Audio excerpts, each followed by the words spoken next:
In today's episode of Not Nice Clever, we are talking about the hard stuff. More specifically, hard conversations, difficult conversations, because let's be honest, nobody loves them.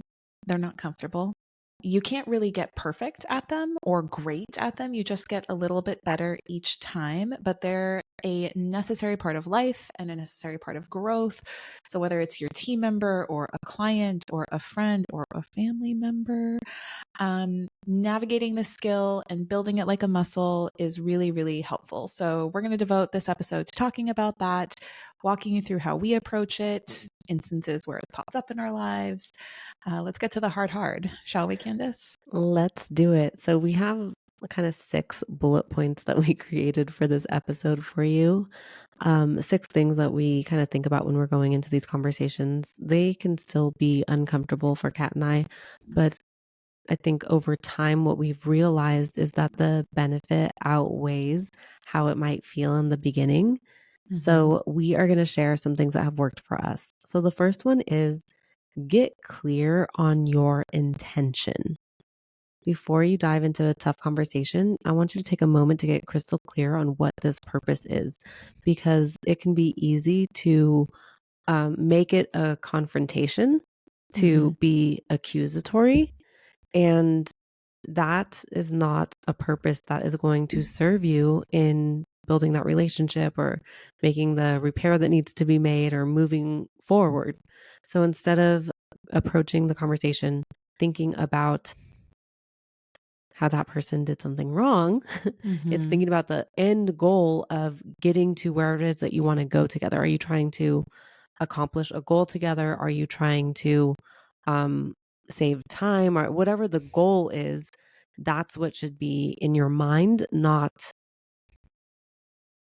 what the other person did wrong, maybe in your how you perceived it.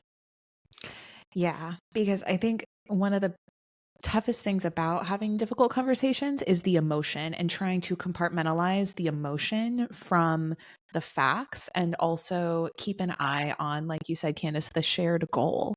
Um, Speaking when you're triggered, speaking when you're angry, when you're frustrated, when you're tired, when you're hungry. It's never a good situation. So always starting there to kind of like neutralize the conversation. Yes. So this might even be silly to you, but you might even just want to write down your intention for the conversation before you even go in it, if that's possible. Because Hmm. sometimes just seeing it written down will give you that clarity of, Hmm. of why you're having this conversation in the first place and make you feel like you're actually moving towards that thing. Yeah, exactly. So, our next tip is this is like going back to like relationship counseling 101, even like conflict resolution, like on the kindergarten playground, I feel.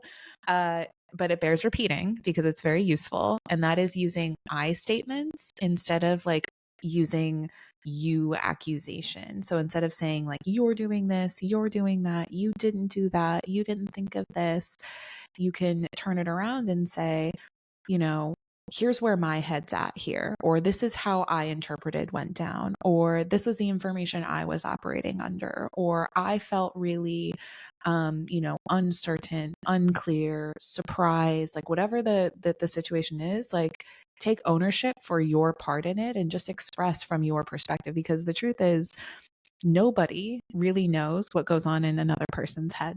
Nobody can read their minds. Nobody knows exactly what they're thinking, when they did something. And so you're assuming instead of just really speaking to what you are able to speak to, right? Yeah, I think that's so important. Also, understanding people's unique positions and perspectives. Because, for example, Dom and I were talking this week, and this was not a conflict, but we were just talking about how we like the way we communicate with one another. Mhm. And one of the things that he is doing is traveling a lot between now and when our baby is due. Mhm. And so he has a goal in mind because he wants to be able to take off time. And so he's like trying to reach that goal so he feels Yeah. comfortable taking off a big chunk of time. Mhm. And I have other goals because as the mom, I'm like, I want to paint the house and I want to get the nursery together and I want to do You're all in this nesting stuff. mode. I'm in the nesting phase, right? Yeah. And it could be easy for me to be like, oh, Dom, doesn't care because there he is going again to wherever he's going Mhm. for work. And it could be easy for me to be like, oh, I feel, I don't know, neglected, or I feel Right. this. It's all Instead on of you saying, or yeah, mhm. instead of saying, I have goals that I want for myself and my family, our family, and he has goals that he wants for himself and his family. And both of them are important. Mhm. And these are the two things that we need to do that are kind of different right now, but in service ultimately of the same goal, Mhm. you know? But I could see how it could get misinterpreted as like maybe I'm being insensitive for his work if and then Mhm. also how he's insensitive to Yeah, what like I you're want. taking it for Yeah, granted and he's right. not being there to support like all of that like Exactly. All of rabbit that hole could thinking easily happen. happen and come up. And in my Mhm. previous relationships, it might have. But like Mhm. now, because we communicate so well and we do have shared goals, it's easy to say, like, hey, this is our shared goal. By December, we want to be able to do X, Y, and Z. And in order to do that, this is Dom's role in that, and this is Candace's role in that. And Mhm. are we okay with this? You know? Yeah. So it really is important to be able to understand each person's perspective because neither of us are wrong about what we're doing. We just have different Yeah. goals we're trying to fulfill or different aspects of it. I think that's like another, I would say, like extension to this tip here is recognizing when you do communicate like this, it helps you understand and accept that actually, like truly, what I have found helpful is not thinking in terms of I'm right and they're wrong, or I did Right. something good, they did something bad, because that's so subjective. It's Mhm. all subjective. It's all just like through the lens of our own experience. So when you remove those labels and you just speak from how you're speaking, like what your goals are, and then he shares what his are, and then you find a way to like meld and integrate them in the best way possible, Yep. so much better. Right. Because ultimately we have a bigger shared goal that each of our like little goals are in service Yeah. of, Hmm. you know? So super important. Be open to having that conversation. Another one is listen more than you talk. Mm. And what helps me in situations like this is get curious. Ask questions, but not questions that make someone feel bad, like questions that are coming because you genuinely want to understand, not Hmm. because you are trapping them in some situation, right? Which I know can that could be easy to do. Hmm. So ask questions out of curiosity to understand the person's perspective. And I think that will help you a ton. Yes. And most importantly, because I remember, and I don't, Candace, if you were on this webinar, it was like maybe a year ago, where it was one that Ryan was co-hosting. So one of our leaders that we work with, Ryan Serhant, he had this negotiation expert on, and his name was Kwame's. I can't remember his last name's escaping me, but it was so funny because the whole theme of it was difficult conversations and negotiations and conversations and conflict. He talked about conflict like, in the home, like between partners, and then also at work between team members. And he was like, Ryan, I was like, let me ask you this. Like, has your wife ever, have you ever said something to your wife and then you think you're saying it like at a normal actual decibel level, but then her response is, don't yell at me. And I busted out laughing because this webinar was on too. I was like, yes. And everybody was going off in the chat saying, yep, yep, yep, yep, yep, yep, yep. And it's because and Kwame explained, he was like, your volume of voice was not yelling at her, but the tone was yelling at Mm, her. And so I think with this tip in particular, when you ask a question, actually ask a question. Like when you ask a genuine yes. question, there's an inflection at the end. Hey, Candace, can you tell me about what you were thinking about when this went down? Instead of, Candace, what were you What were you thinking about when that went thinking? down? Yeah. Yeah, there And then is that's definitely, right. yeah, you're shutting that person down Hmm. when you approach it in the wrong tone. Yeah. It's so big. So, This is also why you need to plan these conversations. yes, You like in your can't just go head, into write it it down. heated. Yeah. Mm-mm. Write it down, get it out, make sure you know what your goal is, focus on that. Because if you go Mm-hmm. in too heated, it's going to be really difficult for you to manage your tone. Mm-hmm. And this is with colleagues as well, right? Like, It's with I, anybody who's a human. yes. Even your animals too, even canines and felines, like they can sense and even like smell your tone, like from your hormone levels and your pheromone. Like it's go easy on your pets, people. The next one is know when to pause and reflect. Mm, I think one of my go-tos is kind of like filling in the space if there is any awkward pause. yeah. And I'm trying to learn how to be okay with that maybe awkward silence that is necessary for people to gather their thoughts or for me to calm down or whatever it needs to happen. Hmm. Um, be okay in that silence. It's funny that you're sharing that sometimes you do that in like personal situations or whatnot, because as a teacher, I know that you have shared multiple times. You're like, when you're on a webinar, you're on a workshop, or we're on stage and we're like asking questions, like ask the question and then just like Let it simmer. give let it Yeah. simmer. Yeah. Yeah. And give them time and space to process and then formulate a response so that then they raise their hand or then they speak up and go off mute or whatever it is, but Hmm. not rushing to just go on to the next thing. It's a practice. It doesn't come naturally because Hmm. as humans, you maybe get anxious when there is that pause. Like, what's supposed to happen here? Who's going to raise their Yeah. hand first? Who's going to, go? Who's going to be the brave one here? Hmm.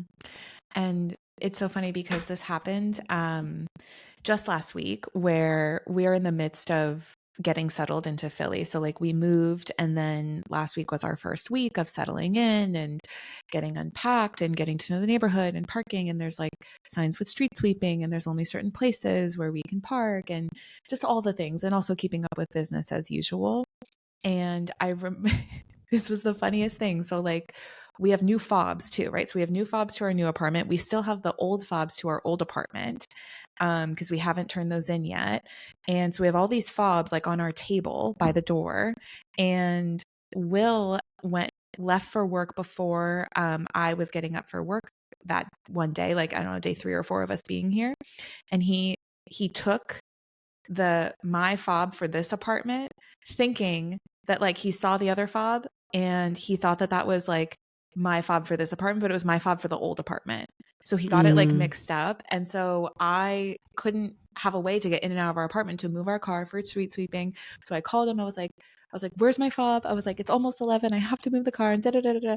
And like it ended up spiraling into this thing. And then like, I don't know, like a few minutes in, I was like, I'm going to call you back. I was like, I'm about to say something that I'm going to regret. I was like, and this is over a fob.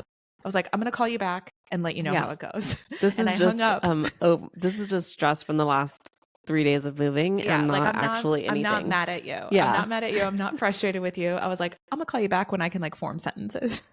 Yep. And it was so helpful because sometimes in past situations, I would, you've been in those situations where you just like dig in and you go deeper and it's just not helpful. You're talking in circles and you can't think straight. And And all of a yeah, sudden you realize you're in this conversation because you want to prove that you're right instead of solving the problem. that Yeah. right there. Oof, that hits. All right. The last one is end with actionable next steps. So it sounds like making a plan to get the fob Hmm. from Will would have been setting an actionable next step. That would have been actual. Well, the first actionable step was getting off the phone because I was like word salading and he was at work and he started a new job, so he's trying to get Yeah. his bearings and everything. Oh, it was a recipe for miscommunication and conflict. And so the next steps for me were get off the phone, take a deep breath, walk around the block take a beat, and then once I did that, I was like, okay. I was like, I'm going to call the emergency maintenance, have them fob me into the building. so that I can get back in there and not have a problem. And then I move the car. And it was funny, like when I moved the car after, I went back and there's a coffee shop right next door to our building, which I love. I walked in and I was telling them about like the street sweeping and this and that. And they were like, oh, they're like, yeah, like there's signs posted, but like you got it, you got at least like 15, 20 minutes. Like as long as you get your shit moved by I was like, I was freaking out at like 11:01 a.m. for no reason. Yeah. No reason. But I didn't see that or know that after. So then I shared that with Will. I texted him. I was like, I moved the car. We're all good. I got back into our apartment. Have a great day. I'll call you later. But it's just, next steps, like have clear next steps, because then the other person's not just like waiting on you, uncertain or unknown. Like when you're having Yes. difficult conversations, it's really good to have that bow on it. Yep. And even if you are taking that beat, it's like, hey, can we revisit this tomorrow? Or, Mm-hmm. just letting them know when you plan on revisiting it. That way it's just not this thing that's lingering or hovering over anyone. Yeah. I think this is also a good way to go into that next step without actually having to make a plan to solve the problem, right? The next step Mm-hmm. is we're going to talk about this again tomorrow. Yeah. Or, I think that would be really helpful and beneficial for the other person too. Yeah. And this is where you can use the like I versus you statements. It's like, I'm not thinking clearly right now. I don't feel like I can be productive or like come up with solutions. If it's a loved one, you can be like, I love you, but I'm not like in a good frame of mind to have this conversation. Can we revisit? Right. When I'm clear, when I can show up better, right? Then you're not saying like, I can't handle you right now. Like, let's talk later. It's just such a different vibe. And with team members too, it's like, I have a lot of respect for you. I want to solve this problem. I'm excited to. Yes. I'm very stressed. I have a lot of like other fires that I need to put out right now, but you are a priority and I want to prioritize this like at this point in time or so. Sounds like you've done this before, Kat. I mean, you work with Ryan Serhan and other leaders like that. Like there's some fucking shit that comes up, y'all. Let me just tell you. There is, yeah. But it's all solvable. It That's is. like, yeah. All right. So to recap some of the tips we have for you, if you are in a space where you have to have a hard conversation, one, get clear on your intention. I suggest you write it down, plan out the goal of this conversation before you get into it. You never want to start a conversation when you're feeling heated. Once you do that, you want to make sure that you're creating a safe space. So things like using I statements, avoiding accusations, listen more than you talk, know when to pause and reflect. And lastly, end with actionable next steps, even if that means let's revisit this convo tomorrow.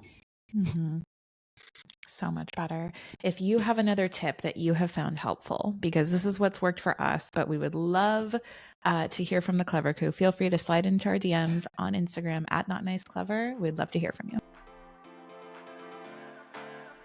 Thanks for joining us on Not Nice Clever. Remember to follow Not Nice Clever wherever you listen to audio. And if you haven't already, drop that 5-star review. Share your takeaways. Tell us your story. We love to hear it. Signing off, you're not so nice, but oh so clever besties that mean business. See you soon.